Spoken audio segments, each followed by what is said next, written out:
Por isso que um dia, mesmo na minha incredulidade, mesmo nas minhas desobediências, nas minhas andanças contra o Evangelho de Cristo, quando um dia eu decidi ser completamente ímpio de coração, por alguns anos da minha vida, o meu coração estava aqui no Brasil, e a minha cabeça e o meu corpo lá nos Estados Unidos. Nesse período de incredulidade, de ausência da fé, o Senhor não deixou jamais de me amar e de ouvir as preces dos meus pais.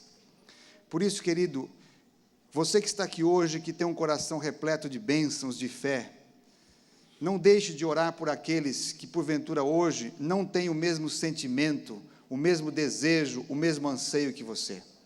Porque o nosso Deus tem a capacidade de moldar e transformar as realidades que a gente vive.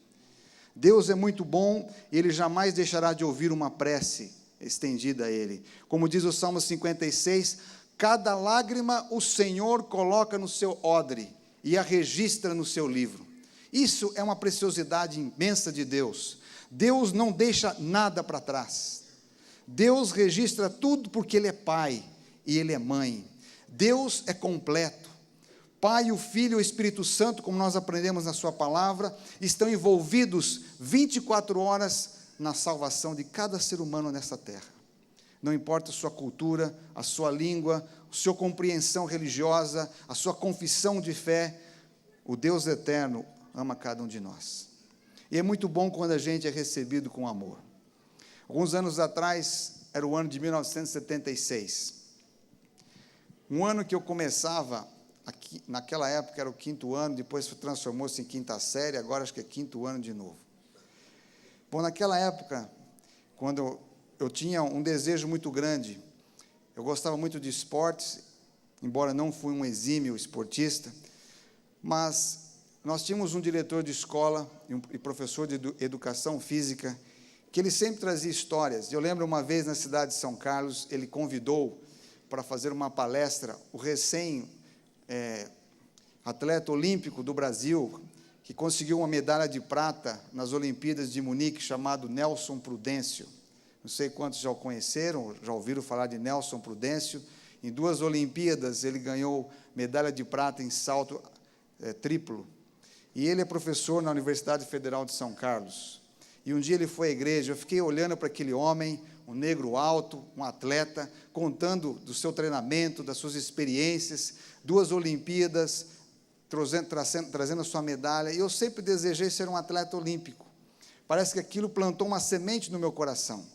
E quando o professor Edson Luiz Caravelli foi um dos pioneiros na educação de São Carlos, ele gostava de levar os alunos para correr. Naquela época nós não tínhamos quadra, não tínhamos ginásio, o nosso lugar de treinamento era na natureza, nos córregos, nas lombadas da cidade, e a quadra era de chão, aberta, onde alguns animais circulavam.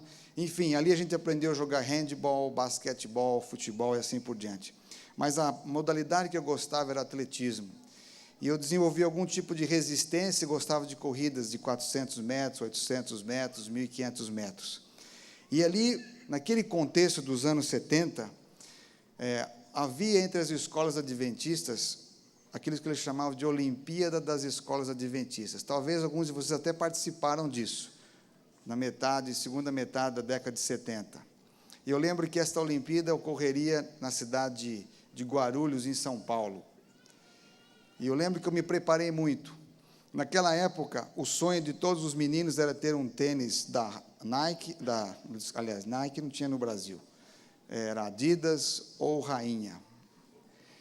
Mas, como a maioria era muito comum, então tinha Conga, Bamba e o Quixute. Maravilha.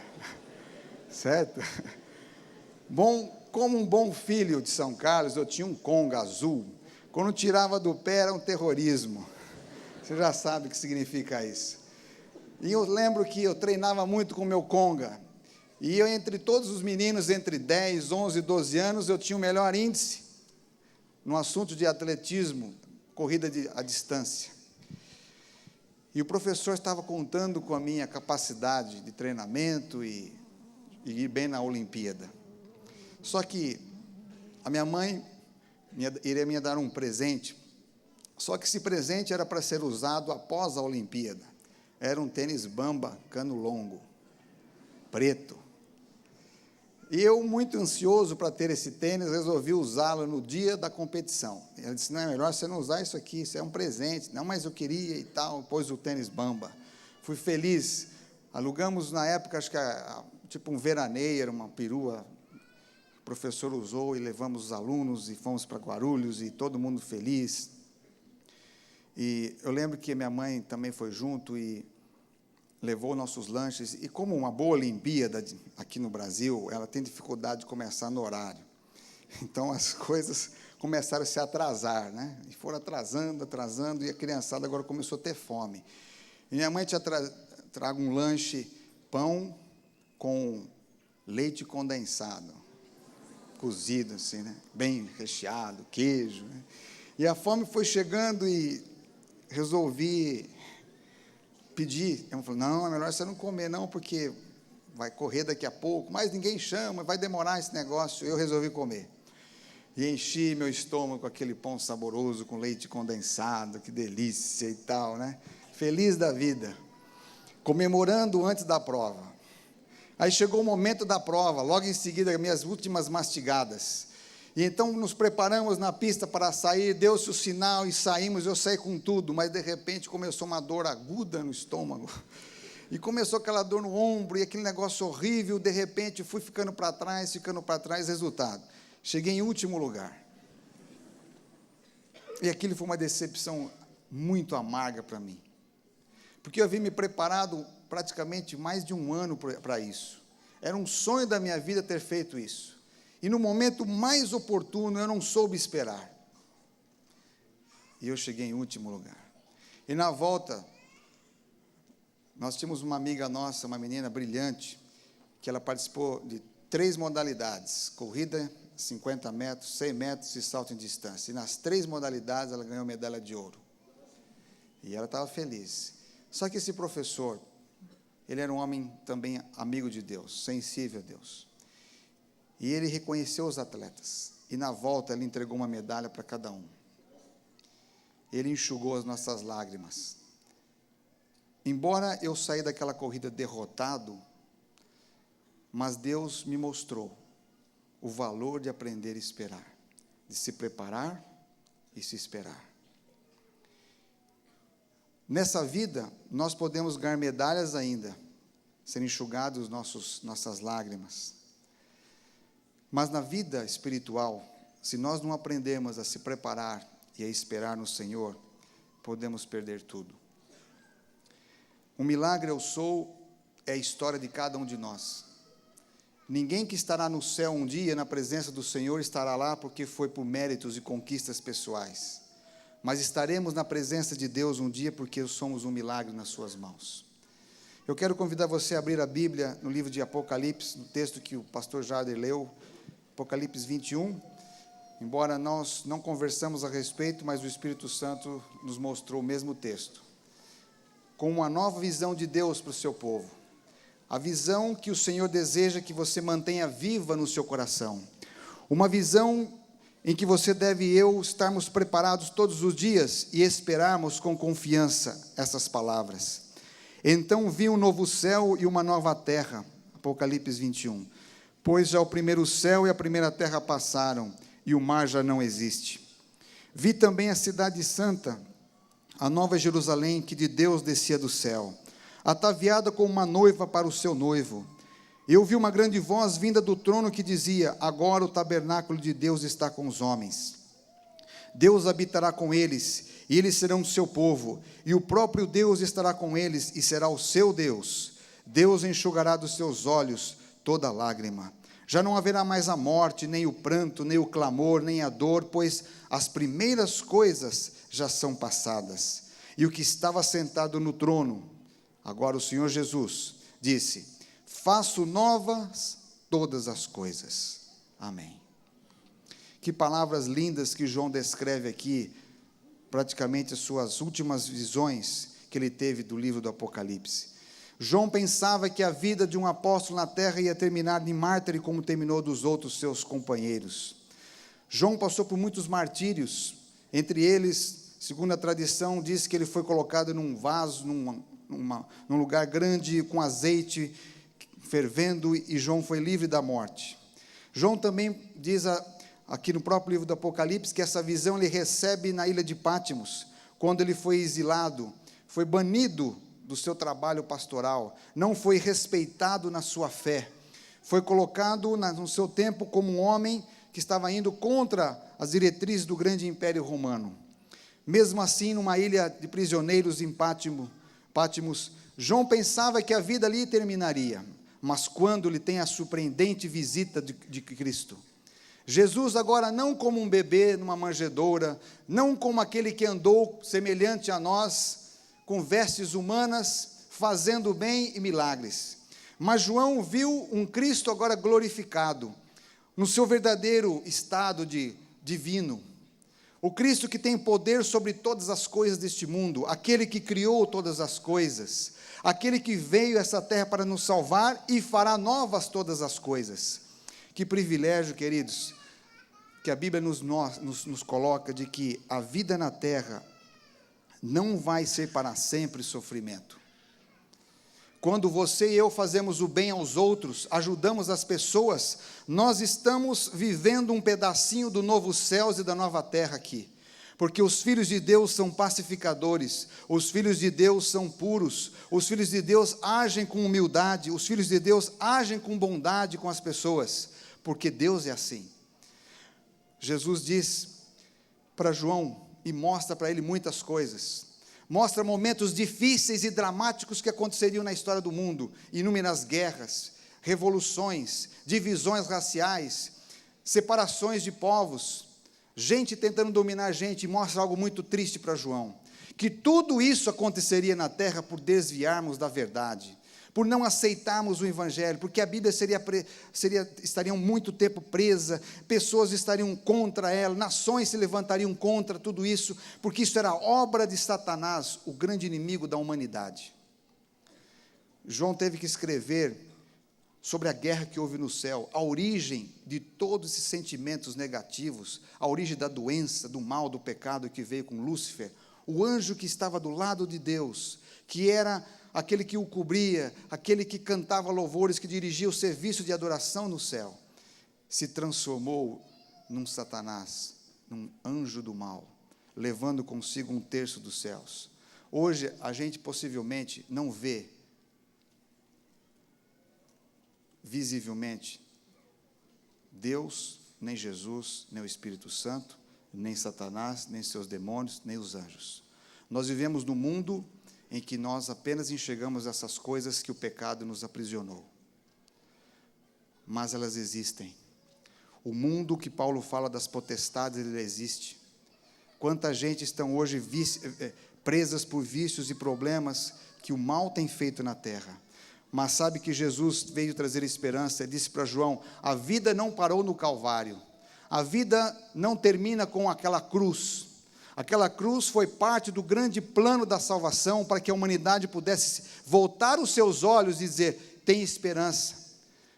Os homens e mulheres, embora tão divididos na terra, tão diferentes nos seus costumes e culturas, ainda se tornarão uma só família, um só pastor, um só rebanho. Sabe, vai ser maravilhoso o dia que Jesus Cristo se manifestar em glória nos céus. Ele diz assim, eu voltarei. E quando eu voltar, não é para um povo, não serão para os judeus, ou para os árabes, ou para os brasileiros, ou qualquer outra cultura. Quando eu voltar, todas as pessoas do mundo todo me verão. Eu voltarei para que todos os olhos, até mesmo aqueles que executaram a minha crucifixão, aqueles que participaram do meu julgamento injusto, esses também ressuscitarão para me ver. Aqueles que anunciaram as boas novas da vida eterna, aqueles que anunciaram as mensagens de volta a Jesus, como diz aqui no Apocalipse, a mensagem dos 3 anos, também vão ressuscitar, para ver Jesus voltar. Hoje, a nossa visão é de que aquilo que João viu, um novo céu e uma nova terra, porque as primeiras coisas dessa terra ficaram velhas, desgastadas. Deus quer fazer todos nós novamente novos. Ele diz assim, vi a cidade santa, Nova Jerusalém. Jerusalém atual deveria ser a cidade da paz, mas é a cidade onde sangue foi derramado. O mundo todo, em todo quanto é ano, em tudo quanto é mês, em tudo quanto é jornal, sempre tem que mencionar Jerusalém. Mesmo que se eu nunca tivesse tido a Bíblia, mas ouvisse apenas notícias, ainda assim, eu teria que desconfiar que deve existir alguma coisa sobrenatural relacionada com Jerusalém. Algo vem desse lugar. Evidentemente que João viu uma cidade nova, não a Jerusalém atual, mas a nova Jerusalém, construída pelas mãos de Deus, onde habitará a perfeita justiça. E ele diz assim, essa cidade será tão maravilhosa porque ela terá a presença de Deus. O Senhor ali vai estar. E onde Deus habita agora, visivelmente conosco, diz assim, Ele enxugará dos seus olhos todas as lágrimas. Quando o Senhor estabelecer o seu reino, finalmente, que estiver que exterminar todo o pecado desse planeta, então os nossos olhos não terão mais necessidade das lágrimas, nem de saudades, nem de tristeza, e talvez nem de alegria, porque já teremos alcançado a plenitude da bênção. Deus também fará com que a morte seja exterminada para sempre. Não mais cemitérios, não mais destruições, não mais assassinatos e crimes ou homicídios, não mais disputas raciais, não mais sentimento de comparação e rejeição entre as pessoas, não mais sentimento de solidão, não mais sentimento de estar isolado, não mais sentimento de tristeza ou depressão. Para sempre, a doença será exterminada do planeta. Não pranto, nem clamor, nem dor, não mais um tipo de remédio, nem mais um tipo de cirurgia, nem mais um tipo de Cevisa teremos, porque estaremos junto na cidade de Deus, onde tem a árvore da vida, onde o seu alimento dará para sempre a vida eterna às pessoas, onde nós apenas começaremos a viver. Hoje vivemos, queridos, num mundo só de manutenção. Estudamos 20, 30 anos da nossa carreira apenas para manter o mundo mais limpo, menos violento, mais habitável. Vivemos o tempo inteiro consertando as coisas, e quando você começa a consertar uma coisa, parece que tem que voltar tudo de novo. Tinha um amigo lá em New Jersey, que ele trabalhou toda a sua vida, pintando pontes, e ele dizia assim para mim, quando a gente termina de pintar uma ponte aqui em Nova York, tem que começar tudo de novo, porque a parte começou 2, 3 anos atrás, ou 4 anos, tem que voltar a pintar de novo. A vida na Terra é muito semelhante a isso, andamos em ciclo. Quando uma criança passa pela escola, vai, estuda, se premora, faz a universidade, começa a trabalhar, vem depois os filhos, crescem, netos, e a vida continua um ciclo. A gente não sai dessa manutenção, até o dia que o Senhor fará novas todas as coisas. De que valor tem Deus fazer tudo isso, se você não estiver nesse projeto de Deus? Sabe, a visão de Deus não é apenas apresentar um lugar maravilhoso, a novos céus e nova terra, mas é se você e eu estivermos ali. Não terá nenhum valor algum se eu não puder participar. Sabe, é muito bom a gente estar aqui nessa igreja, mas se você passar aqui todo esse tempo e ninguém notar você, de que valor tem essa igreja? De que valor tem viver se nunca ninguém dizer uma palavra de gratidão, de louvor, de bênção sobre a sua vida? Você sempre for esquecido, não tem valor algum. O melhor lugar do mundo não é um lugar onde a gente possa ter grandes mansões e casas, lindas coisas. Sim, se puder ter isso, aleluia. Mas o melhor lugar do mundo é quando você possa estar alguém que considera você, que te ama, que te respeita, que te coloca uma planta de esperança no coração, que vê você como gente. Sabe, é isso que Deus quer. Essa cidade de ouro não é para mostrar que nós temos que ir para o céu por causa do materialismo, porque aqui tem muita coisa linda nessa terra, no mundo material. Mas o objetivo final do céu é estar na presença de Jesus Cristo. Mas você está lá, a sua família está lá. Pensando nessas palavras, eu tenho visto algumas coisas. Primeiro delas, a primeira pessoa que eu quero encontrar no céu é encontrar com Jesus, porque Ele foi o Deus que se fez gente, que correu o maior risco de todos nós neste universo, e será muito bom poder vê-lo ali face a face. Coisas que a gente não entendia hoje, ou não entendeu no passado, Ele vai poder revelar para nós. Você está fazendo planos para estar nesse lugar? Para você estar com Jesus? É o seu desejo encontrar com Jesus Cristo? Segunda pessoa que eu quero encontrar no céu serão as pessoas que me instruíram, que foram nossos mentores. Quando você lê um livro de Esther, por exemplo, uma moça que foi tirada da sua família, diz a história que Esther perdeu seus pais, era órfã, foi criada pelo seu primo mais velho, Mardoqueu. Todas as moças teve que ser tiradas das suas casas para serem abençoadas, para trazer para o palácio de Assuero, ser escolhido como uma rainha. Esther não teve, quem sabe, oportunidade de desenvolver, quem sabe ela poder estar gostando de outra pessoa. Não sei como foi a vida de Esther, mas a Bíblia diz que ela se tornou a esposa de Assuero. Eu gostaria muito de encontrar com Esther e com Assuero, porque esta mulher foi muito corajosa, ao ponto de salvar um povo. Eu gostaria muito de encontrar nos céus Daniel, o profeta Daniel, que mesmo não sendo um pastor, vamos assim dizer, Daniel foi um político de grande qualidade. Nunca se encontrou na vida deste homem um defeito sequer, uma falta de integridade qualquer. Daniel foi tão precioso aos meus olhos quando eu vejo a sua história, que Daniel passou por vários decretos de morte contra a sua vida e seus amigos, e jamais perdeu a fé, jamais deixou de ser um homem de oração, jamais lidou com as coisas temporais deste mundo sem conversar com Deus. Foi aquele que Deus uma noite revelou a resposta para o rei Nabucodonosor. Foi aquele que recebeu de Deus mensagens e visões, instruindo aquele povo, e escrevendo na Bíblia as coisas que deveriam acontecer no mundo. Eu fico tão impressionado com Daniel, que uma vez o rei Nabucodonosor teve um sonho de uma árvore grande, frondosa, que os pássaros vinham, e depois aquela árvore foi cortada, decepada, e assim por diante, nós lembramos.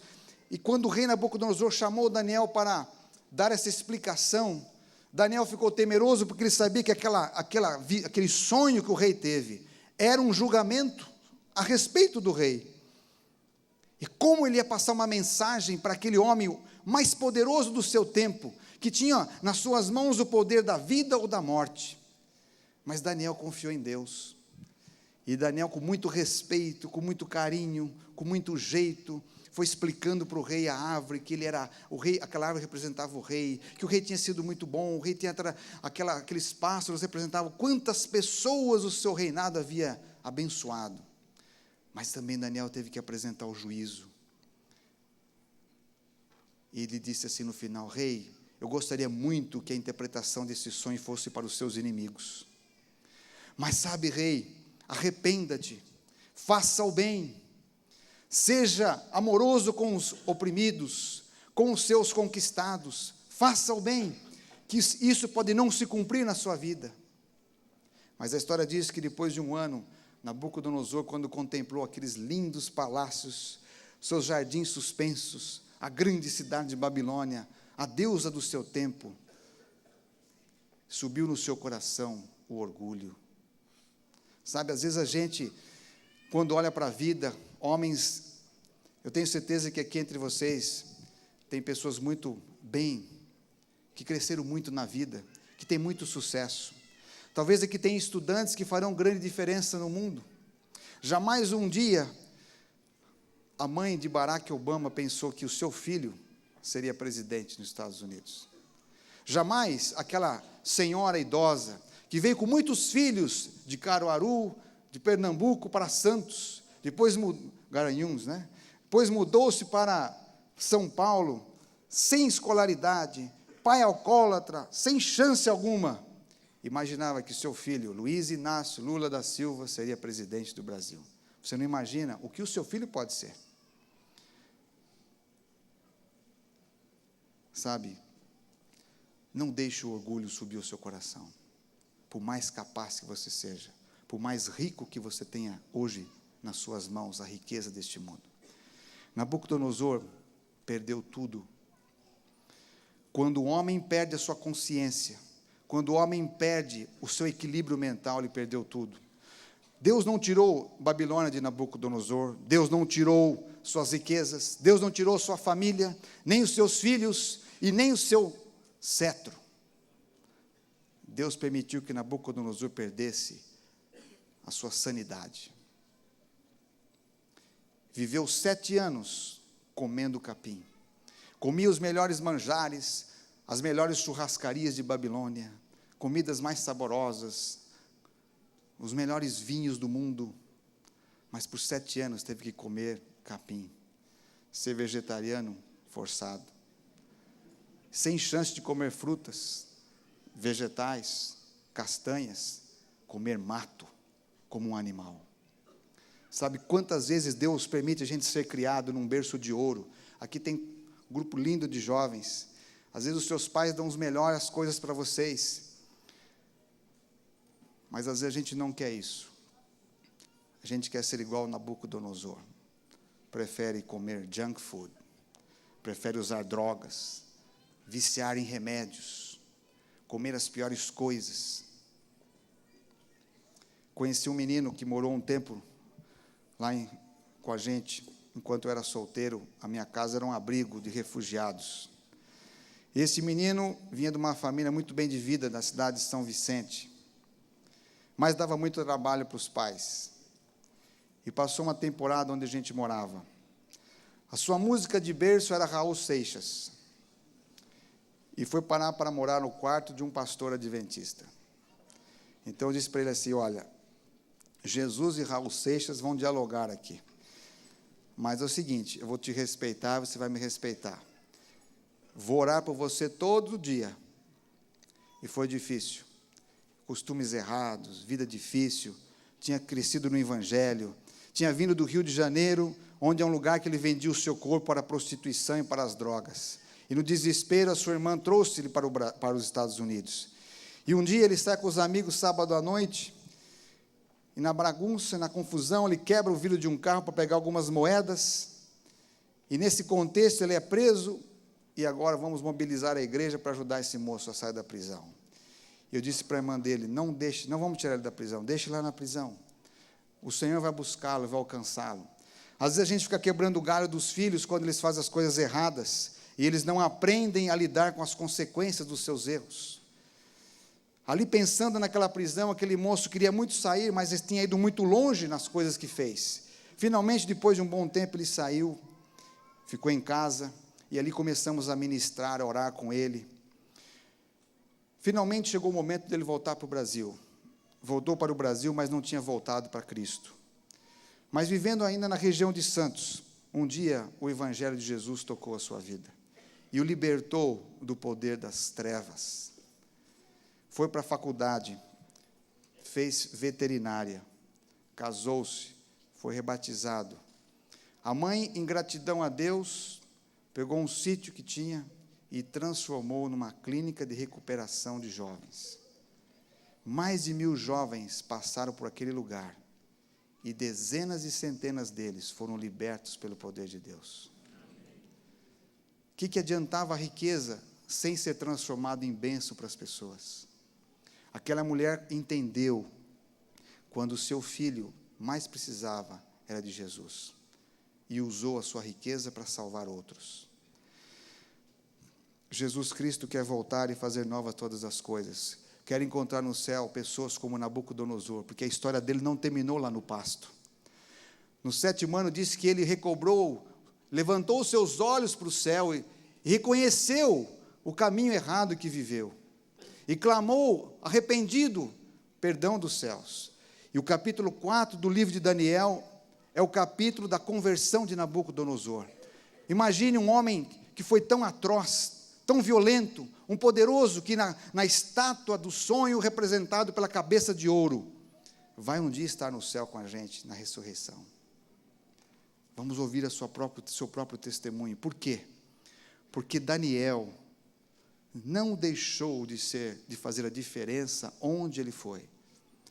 Pode ser que Daniel tenha se tornado eunuco, perdeu o direito de ter uma família, deixou para trás os seus pais assassinados na invasão de Jerusalém, Mas Daniel propôs no seu coração servir a Deus, não deixar o ódio, o rancor, a vingança ditar os seus dias, mas permitiu que Deus entrasse na sua vida para que ele pudesse ser uma bênção para a humanidade. Eu quero encontrar pessoas assim no céu. Também no céu encontraremos pessoas como Maria, mãe de Jesus, que foram fiéis. No céu encontrarei pessoas que Deus me ajudou a fazer diferença na vida delas. Também no céu encontraremos os nossos parentes. E aqui eu faço uma parada. De que vale a vida se quando terminar tudo, a nossa vida não for semelhante a Noé, sua mulher, seus 3 filhos e as suas 3 noras? Se a minha família não estiver junto comigo. Sabe, queridos, pode ser que hoje você não tenha a melhor das famílias. Pode ser que os teus filhos não tenham o respeito que você precisa ou necessita. Mas ainda existe esperança e existe tempo, porque Deus quer ver a sua família salva. Faça o melhor para a sua família. Se é preciso falar com eles, fale. Orar, ore. Se é preciso fazer uma reunião de família e abençoá-los, abençoe. Se é preciso pedir perdão, reconciliação, reconcilie. Não deixe para amanhã. Use a sua saúde, o dom que Deus te deu e vá até as pessoas. Peça que Deus te ajude. Eu sei que muitos de vocês já têm passado momentos difíceis, mas lembre-se que Deus é amor, e Ele diz assim: aquele que me ama, eu também o amo. Eu virei e morarei nele. Jesus diz em João, no capítulo 14, 15, 16, falando do Espírito Santo, da necessidade que a gente tem dessa presença divina em nós, que diz assim: eu e o Pai queremos fazer morada em você. Ora, se Deus escolhe fazer morada em nós, porque é possível amar, é possível ressuscitar um amor perdido. Um tempo atrás, eu conheci uma história em Nova York muito interessante. Em 1942, um menino judeu chamado Hermann estava num campo de concentração, possivelmente em Dachau, o primeiro campo de concentração no sul da Alemanha. Visitei esse lugar alguns anos atrás e fiquei imaginando como seria a vida daquelas pessoas ali. O sofrimento, perder os sonhos da vida, sem chance de ser reconstruída, ter que aguardar a morte e com sofrimento. E naquele campo de concentração, aquele menino Hermann, que deveria estar brincando, estudando nas escolas, com os olhos brilhantes, fazendo novas amizades, trazendo alegria para os seus pais, estava ali com aquela farda, listrada, dedicado para o holocausto. E ele, vez ou outra, ele andava perto de uma cerca de arame com eletricidade. E um dia, ele vê uma garotinha que se aproxima, uma alemã, uma menina muito linda, loirinha, que vem perto daquela cerca e começa a olhar para ele. E pergunta: você está com fome? E ele balança a cabeça. E cada dia aquela menina vinha e trazia uma maçã. E ela rolava debaixo da cerca a maçã.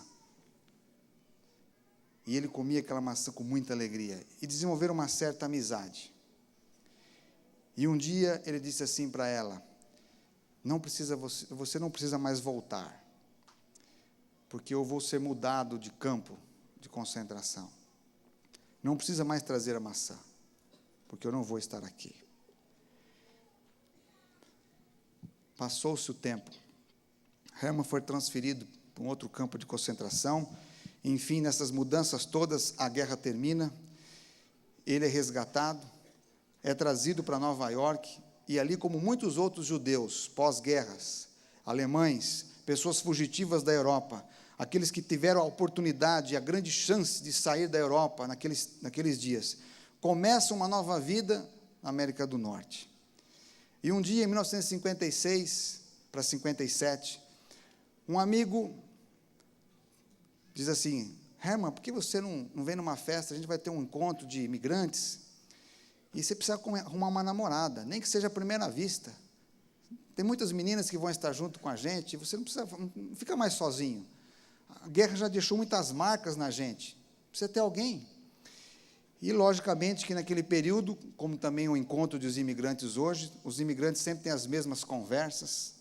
Naquela época, as conversas eram da guerra, quem sobreviveu, onde você morou, e assim por diante. E naquela conversa, uma roda de amigos, de repente, ele começa a contar. E começa a conversar. E, de repente, uma moça que estava na roda diz assim, olha, eu também morei próximo de um campo de concentração. E eu lembro que eu era uma criança e, andando, eu deparei com um menino que estava do outro lado da cerca. E a gente se olhava, a gente, vez ou outra, trocava uma palavra. E eu lembro que eu levava todos os dias uma maçã para ele. De repente, aquele homem, Herman, ele diz assim, essa é a minha história. Pensando, né? Então ele diz assim para essa moça, que chamava-se Roma, Roma, porventura este menino um dia disse para você, não traga mais a maçã, porque ele vai ser mudado de campo, de concentração? Sim, sim. Pois é, eu sou esse menino. Segurando nas mãos dela, ele disse assim, você aceita casar comigo?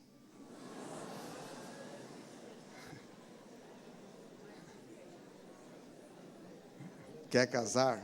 Vá para o campo de concentração.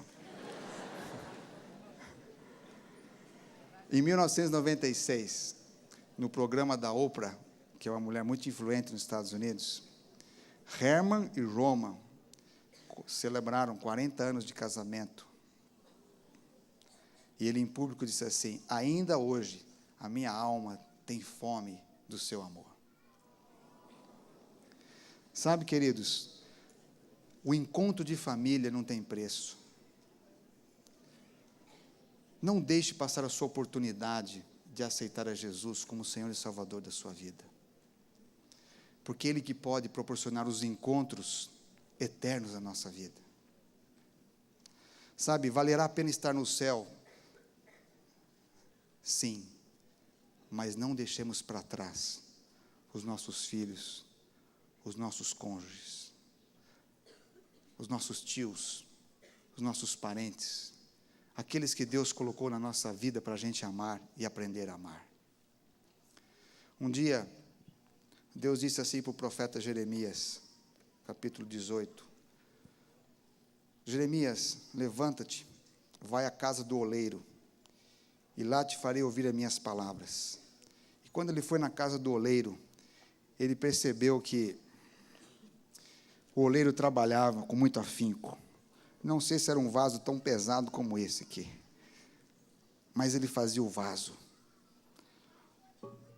E ele percebeu que algumas vezes não dava certo, tinha que desmontar tudo e começar tudo de novo naquela roda. E Deus disse uma palavra muito interessante na Bíblia para Jeremias. Ele disse assim, Jeremias 18, verso 4. Mas o vaso que ele fazia de barro se quebrou na sua mão, pelo que o oleiro tornou a fazer dele outro vaso, conforme bem lhe pareceu. Então veio a mim a palavra do Senhor, dizendo, não posso eu, Senhor, fazer de vós como fez este oleiro, ó casa de Israel, diz o Senhor, como barro nas mãos do oleiro, assim sois vós na minha mão, ó casa de Israel. Sabe, Deus, Ele apelou ao máximo aqui. Ah, como eu gostaria que vocês me amassem. Ah, como eu gostaria que vocês valorizassem o meu amor por vocês. O oleiro tem paciência, se não está do jeito que ele gostaria, ele faz tudo de novo. Será que vocês não podem dar uma chance para eu refazer a vida de vocês? Por que aceitar as coisas do jeito que estão? Por que não deixa eu fazer novamente a vida de vocês? Não importa a sua idade, não importa o que você já fez ou não fez na vida. Se hoje você está sentado aqui e diz assim, quanta coisa eu podia ter feito e não fiz. E às vezes está cheio de remorso, cheio de culpa no seu coração. Mas assim como Jesus levou Jeremias para contemplar aquele homem que fazia o vaso, Jesus, em todas as pregações, em todas as suas mensagens, dizendo, meu filho, não concentre os teus pensamentos no que você deixou de fazer, ou no que você só fez de errado. Porque assim como o oleiro muda e molda o vaso, faz de novo, eu quero fazer você de novo. Você me deixa, você me autoriza. Deus não pega o vaso na força. O Deus eterno, Ele pega a gente com carinho. Mas sabe o que aconteceu? Aquela casa de Israel não era fácil. Deus pediu: Jeremias, pega um vaso, chama os líderes, os anciãos, pega esse vaso e quebre ele.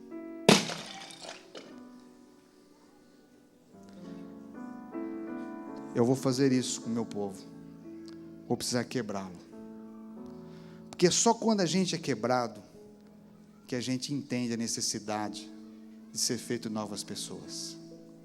Às vezes a gente se agarra a tantos costumes e tradições, e vícios, e problemas, e mentiras, e crenças erradas, e coisas erradas na nossa vida. Agarramos uma roupa, um costume, uma moda, um jeito daqui, um vício, e a gente ainda quer que Deus faça alguma coisa. Deus não tem como fazer, não tem como consertar uma coisa errada. Deus tem que rebentar às vezes a gente. Sabe, a igreja tem um hino que chama: eu quero ser um vaso novo nas mãos do oleiro, quebra a minha vida. A gente canta isso muitas vezes, mas eu quero perguntar para você: você que realmente quer que Deus faça você de novo? Ele precisa quebrar. Sabe, hoje você vai receber um caco desse aqui, a saída, representando, se você hoje quer que Deus te faça de novo, porque Ele fará essa terra nova, todas as coisas. Só que a primeira pessoa a ser feito nova não vai ser o planeta, e nem o universo, e nem o céu. O primeiro ser a ser feito novo será você e eu. Antes de Deus transformar esse planeta, Ele terá transformado a minha vida e a sua vida. Hoje é o convite do Senhor para que Ele faça nova a sua vida. Este caco vai representar a minha vida, que o Senhor tem autoridade para quebrá-la, mas Ele tem o poder para transformá-la, fazer mais bela, mais bonita. Eu quero passar este caco maior ao pastor Ranieri. Você, como pastor dessa igreja, deste povo, pastor dessas cidades aqui, que Deus possa fazer nova a sua vida todos os dias, que você tenha uma unção especial do Espírito Santo para plantar a semente da bênção no coração de cada membro da sua igreja, e que você seja esse homem de Deus com a sua esposa. Levanta aqui, Mara, com a sua filha, se ela estiver aqui e quiser vir aqui à frente, para que vocês tenham a unção de Deus, força do Senhor, para plantar essa semente da bênção no coração de vocês. Eu gostaria de passar esse outro caco para o pastor Martini, que eu conheci pessoalmente, que Deus colocou no coração dele e da sua família, ser um construtor de vidas, construtor de colégios, construtor de sonhos na vida de muitos estudantes, e que o Deus eterno também possa sempre construir a sua vida um vaso de honra para o Senhor. Não sei se está aqui sua família, mas se ela puder vir aqui à frente, que o Espírito Santo esteja com o Senhor, abençoando cada jovem, cada pessoa que entrar na sua sala, que a visão que Deus te deu de fazer desse lugar um pequeno céu, o Senhor possa realizar contigo. E eu gostaria de aproveitar este outro pedaço, que é um pouco maior, porque a sua responsabilidade também é maior, ao reitor dessa universidade. Isso era um sonho daqueles pioneiros que nunca imaginou que um dia o antigo CAB seria uma universidade. Que Deus possa te abençoar como um homem de Deus com visão, um homem que deixa Cristo Jesus ser o seu líder e seguir todas as coisas que o Senhor colocar no teu coração. Que o Espírito do Senhor esteja sobre você, sua casa. Não sei se a sua família está aqui, mas se quiserem vir à frente, porque o Senhor não trabalha sozinho. A sua esposa ou aqueles que te acompanham, teus filhos, assim como o Senhor está edificando essas universidades, a sua casa também possa estar preparada para a volta de Jesus. junto com a minha esposa, eu gostaria que, nesse momento que a Ana for cantar, a gente pudesse dedicar um tempinho para pensar: Senhor, faça nova a minha vida, porque eu quero estar na tua cidade eterna. Se você estiver perto da sua família, abrace o seu cônjuge, o seu avô, a sua vovó, o seu tio, ou algum amigo. Se você está sozinho, dê a mão a alguém, porque o povo de Deus é família. Nós não podemos jamais permanecer solitários e sozinhos.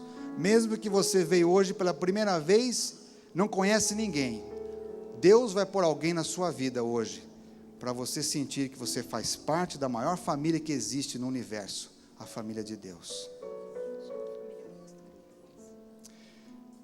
Eu quero deixar um outro pedaço para um outro pastor que está aqui, que eu estava esquecendo de você, Elias. O Elias é um psicólogo e pastor, conselheiro. Você também ajuda na construção de vidas. Pegar pessoas machucadas pelas escolhas, pelas situações loucas dessa vida, mas ajuda elas a entender que Jesus pode fazer de novo. Chame a sua família. E aqui na frente eu tenho o pastor Perestrelo, que representa todos aqueles que deram o seu melhor, criaram filhos dos seus filhos, netos, os muitos e lindos cabelos brancos que nós temos nessa igreja, aqueles que hoje são os sonhadores, mas que um dia poderão ver a sua descendência no reino dos céus. Pastor, que Deus o abençoe, que a sua vida também seja cheia do Espírito Santo, visitando os outros colegas, todos aqueles idosos, não deixando ninguém sentir só, mas sentir parte da grande família de Deus. Amém.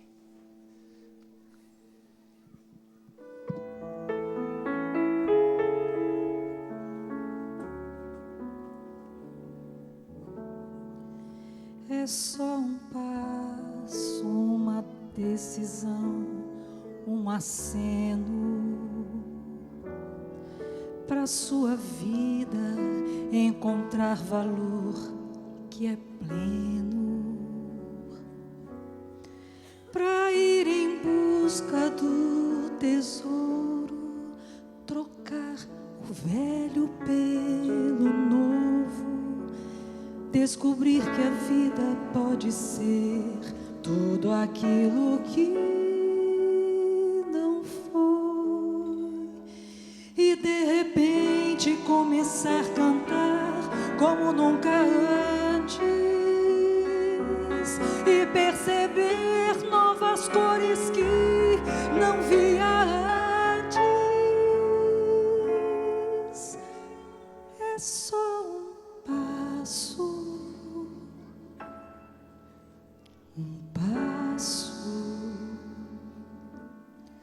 é só um passo na direção de quem te ama.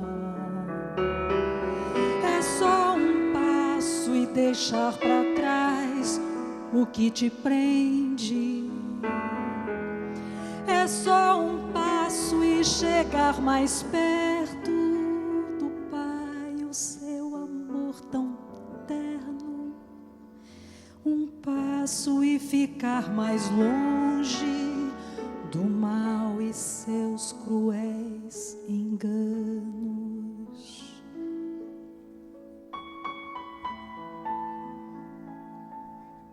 Terá alguém nessa manhã que gostaria de se levantar com coragem e dizer: Senhor, eu te aceito, eu quero ser feito novo outra vez. O Espírito do Senhor convida você para vir aqui. Eu gostaria de entregar a primeira pessoa que é Jesus na sua vida. Você vai receber isso de Deus, não desista. Enquanto a Ana canta a segunda estrofe, se você sente chamado por Deus para recomeçar a sua vida nas mãos de Deus, deixar o Senhor quebrar a sua vida, mas Ele vai fazer de novo. Deus te abençoe. Pega um cada um. Porque é difícil derrotar a voz da descrença, e é tão difícil continuar vazio na incerteza. Porque corremos para a morte como se a vida fosse sorte, se o grande preço alguém pagou lá naquela cruz de dor. E esse Deus quer convidar você nesse mesmo instante, quer ofertar uma nova vida, outra chance. É só um passo, um passo.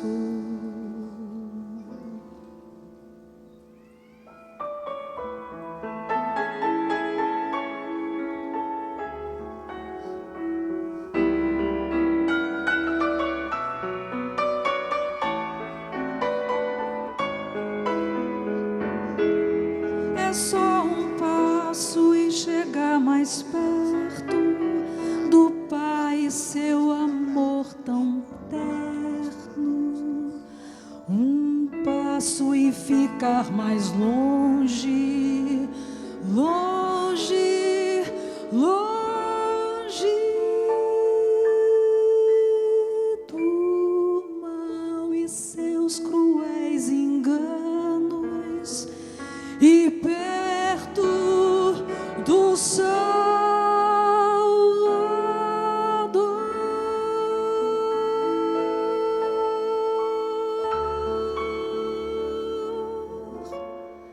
É só um passo. Amém. Só um passo para Deus fazer a diferença na nossa vida. Crer. Aquele que crer e invocar o nome do Senhor será salvo. Senhor Deus, muito obrigado porque o Senhor é nosso Pai. Aqui estão crianças, adultos, que precisam muito de Ti, Senhor. Obrigado porque o Senhor tem feito uma obra na nossa vida. Obrigado pelo carinho, pelo amor que o Senhor demonstrou nessa semana para comigo, Senhor. Mesmo tendo muitos erros e falhas, o Senhor, ó Deus, tem me abençoado com Teu amor, cuidado da minha família, preciosidade que o Senhor nos deu, Senhor.